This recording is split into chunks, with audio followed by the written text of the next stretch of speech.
Hi, you guys. I am Overland. It is November 10th, 2019, and we are going to go into our Sunday thought for today.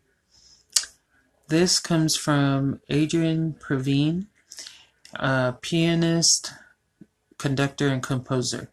If I miss a day of practice, I know it. If I miss 2 days, my manager knows it. If I miss 3 days, my audience knows it. I believe in practice makes permanent. And in that permanent state, when you've mastered whatever talent you're trying to master or habit you're trying to master, um, it helps you to gain good habits. But it's not so much that perfection should be the goal. And I know for those who are on here and um, has any kind of talent, whether that be in arts, music, entertainment, you're probably thinking, nope, I don't agree. And that's fine if you don't agree. But when you are, sometimes what happens is when you are so caught up of making your talent or whatever it is that you're trying to grow perfect, it could delay you from whatever experiences you're supposed to experience, whatever um, blessings and miracles you're supposed to receive, because you're obsessing over perfection instead of delivering what is. One of my biggest pet peeves is when people write music and sing.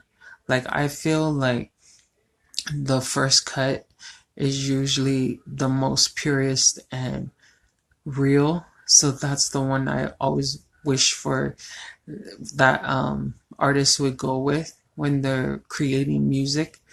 But for some reason, either they're comparing themselves to other musicians or they are just not satisfied.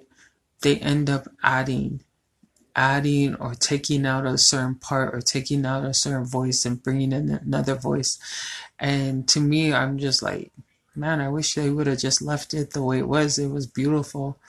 Um, but to each their own, because I'm sure celebrities, they would disagree with me too. But for me, it's like the first time is the purest and the best cut. It, when you're in music, you have what's called mastering your sound or whatever, and then there's putting auto tune to whatever song you're doing. To me, the purest one is the first cut, because when you continue to re-edit, then it loses that that beautiful piece that you have when you first created whatever you're creating. And I feel the same way with pictures. My friends get irritated and I get on their nerves because I'm like, why do you need that filter? Like, you look beautiful the first shot, the first picture. Like, you don't need. Now, when filters first came out, I use them, and I thought it was the thing to do because that's what was trending big time. But after a while, I was like, why did I do that? Why did I add that?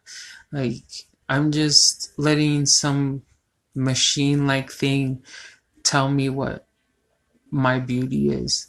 And so my thought is, to go along with, and I'll read it again.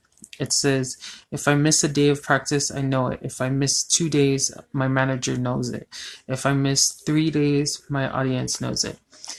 So I'm not saying like work hard on your craft, but I am saying give yourself a break. Stop comparing yourself to other people, and stop like being in everybody else's lane instead of appreciating that you're in a lane and that your lane is just as valuable as somebody else's. Don't give up the grind when you're working, um, unless it's like toxic, of course. The only thing that I would suggest is when things get toxic, yeah, give it up.